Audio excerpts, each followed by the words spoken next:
Hi everybody, my name is Kaliii. Welcome back to my channel for those of you who have been here before, and welcome to those of you who are new. I love talking about the Great American Songbook and what I refer to as the Great Forgotten Songbook. But how does the music from these eras compare to songs written closer to today?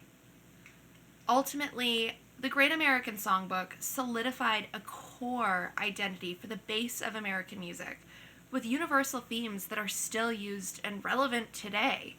Let's go ahead and compare a song from the Great Forgotten Songbook with a couple more recent songs. So we'll specifically compare Cole Porter's I Like Pretty Things to Madonna's Material Girl and Kaliii's Area Codes. Isn't that a great combo? I'm looking forward to this one, guys. It's a lot of fun. So, to summarize each song, first up is Area Codes, the 2023 song by Kaliii. It's a single that peaked at 33 on the Billboard's Hot 100. I'm sure everyone's heard it on TikTok more than anything, though. The crazy thing is that TikTok uses and listens have absolutely no bearing on the Billboard charts. So this song is way more popular than Billboard gives it credit for.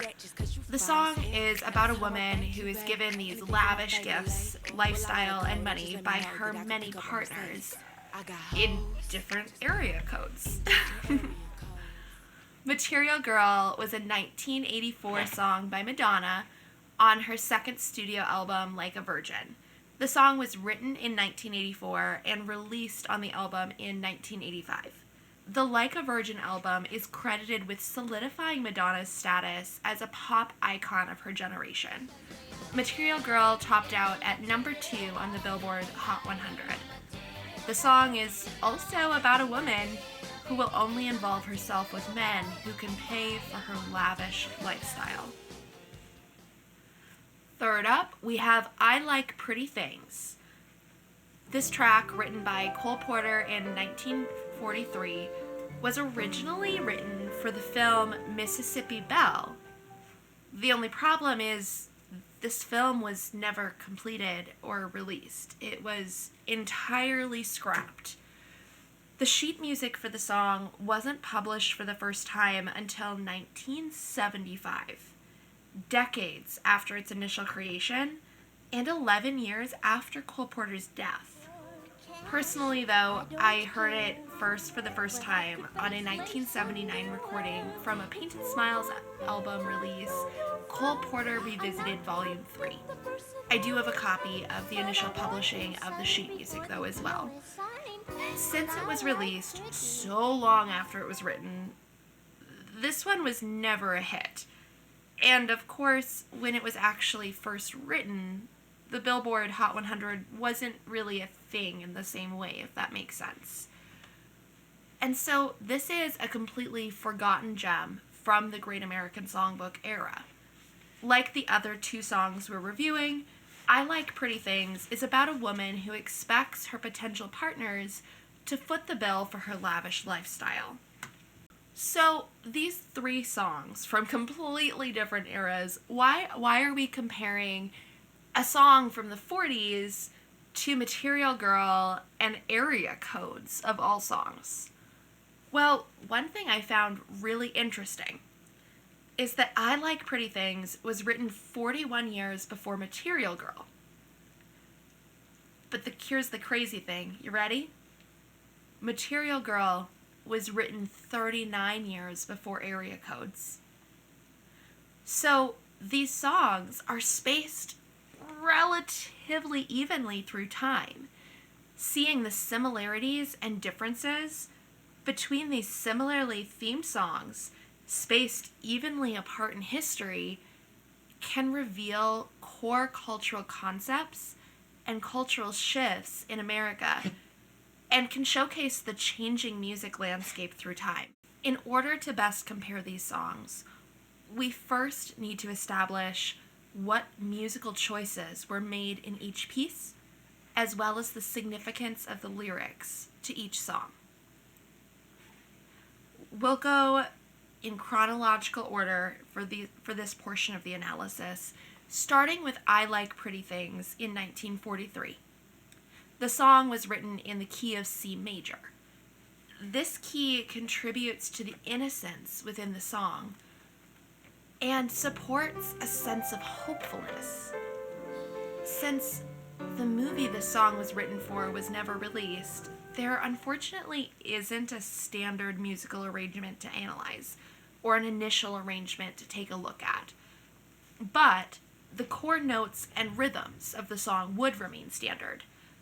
The verses contain this more staccato underscore that musically emphasizes and almost punctuates the lyrics that at the time would be considered utterly shocking, while the introduction and the brief bits of chorus are handled in a bit more of a legato or longer fashion in order to give a sense of reasonability to the lyrics.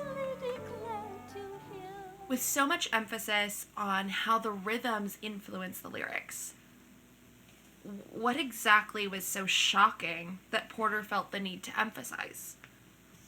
Remember, again, this song was written in 1943.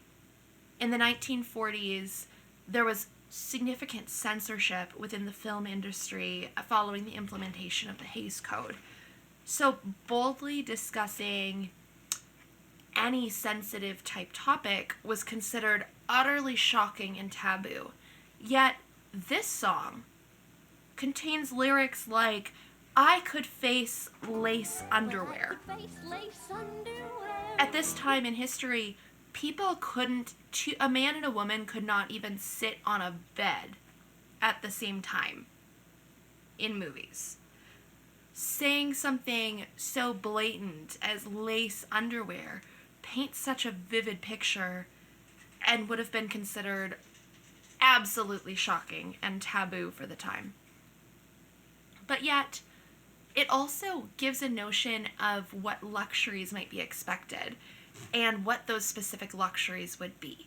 As the song goes along, the general pattern reveals itself to be the list of things she desires, followed by various points to reassure her potential suitor that she would indeed be a good wife, ranging from being not the mercenary type to taking time to sing love's tune.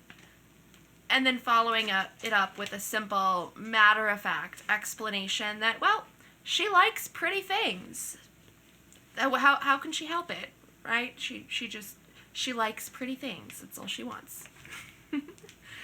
In the beginning, the protagonist of the song is hesitant, trying to justify herself, showing that although she had a strong desire for certain luxuries, she knew even the act of bringing up any ambition or desire of her own would be highly frowned upon, no matter how understandable those desires may be. I mean, who doesn't want a lavish lifestyle if they can have it, right? As the song progresses, she loses herself in her desires and then repetitiously stops herself by again offering that reassurance to her potential suitor as an act of justification. Overall, the song portrays what at the time was an utterly shocking commentary on how women must consider marriage as an economic proposition as well as a romantic pursuit, even when the idea of marrying for love was more prevalent. Next up, we have Madonna's Material Girl. I have to say I also love this song. It is so catchy and vibrant. It's also, strangely, in the key of C major. I mean, not that strangely, since C major is a pretty common key for pop songs. In Material Girl, placing it in the key of C major contributes to this matter-of-fact innocence with a sense of glibness in the song. The synth arrangements and the higher-pitched, prominent bass lines provide a steady, upbeat core to the song and create a backdrop of light fun and danceability. This light feeling of the chorus of the song, combined with the occasional super high-pitched chimes and lively drum beat, lend themselves well to perpetuating a feeling of, honestly, shallowness and insincerity in the personality of the music. The lyrics of Material Girl are also incredibly glib on the surface, but present an argument, again, on the surface, that the shallow focus on possessions is not only acceptable, but desirable based on the state of society. But at the same time, the lyrics also convey this deeper, satirical tone, showing that although being over-materialistic may seem desirable, it really just is on the surface. Instead, it's a shallow and empty existence. It's really designed to reflect deeply on the world and society at large. The song describes the protagonist of the song's interactions with men and her views towards them in the verses, and then conveys the broader message in the chorus. The chorus repeats, "We are living in a material world, and I am a material girl," over and over again to emphasize the core idea of the song. The reference to a material world, rather than keeping the focus on the protagonist of the song, really drives the idea that the song is more of a satirical commentary on society. If the song was truly only about a shallow woman, the reference to the world wouldn't be necessary. She would just be that material girl. There would be no need to bring in the world or the state of society into the song. Then, when expanded to reference the collective we, it expands the focus of the song to be more about society than the protagonist of the song. She is not living in a material world. They are not living in a material world.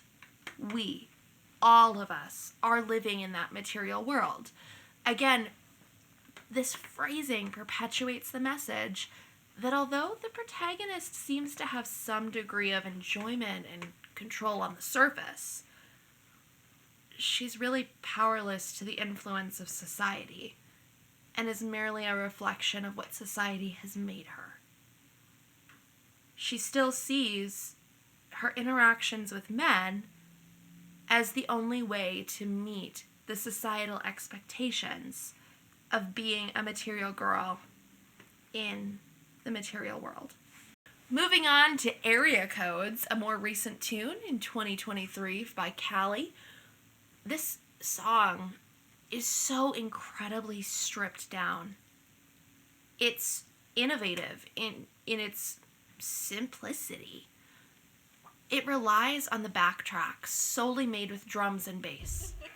This choice to really focus in on the drums, bass, and vocals in the song really emphasize the lyrics and rhythm of the song while lending even more power to the vocals. The bold choice of instruments also leads to a unique and innovative feel to the song. It feels so modern and classic at the same time. It's almost musically timeless while being incredibly fresh. The song gets very, very specific in the verses, making references to gifts and experiences associated with luxury, like pasta and lobster, as well as being given cash. And picking up a Mercedes, like, very specific. The lyrics to Area Codes emphasize the power of the protagonist in the song, especially when combined with the music lending additional power to the vocals. It puts the protagonist of the song in a position of power rather than a genuine reliance on any other specific individual. The song comes off as a high-key brag about the things the protagonist receives from their many partners, yet portrays the protagonist as fully in control of the situation, with lyrics referencing even saying no to partners until they give her the right gift. And she finds herself strategically getting money from them with great success. Ultimately, this is turning into a bit of a longer video. So now that we've taken a look at the core of each song, what it does musically and what it does lyrically, we're going to go ahead and save the actual comparison for part 2. Thank you for watching through all of part 1. I hope you enjoyed the initial analysis of each song. Let me know what you think in the comments, and if you think something different, that's awesome. I want to hear it. What do you think these songs do? Anyways, go ahead, and if you want to see the next part, make sure to subscribe to this channel and hit that bell for notifications. Keep an eye out for part 2, which should be released pretty quick here. I mean, not like super quick, like regular posting schedule quick, but still, keep an eye out. Anyways, thank you again so much for watching, and I can't wait to see you in part 2. Bye.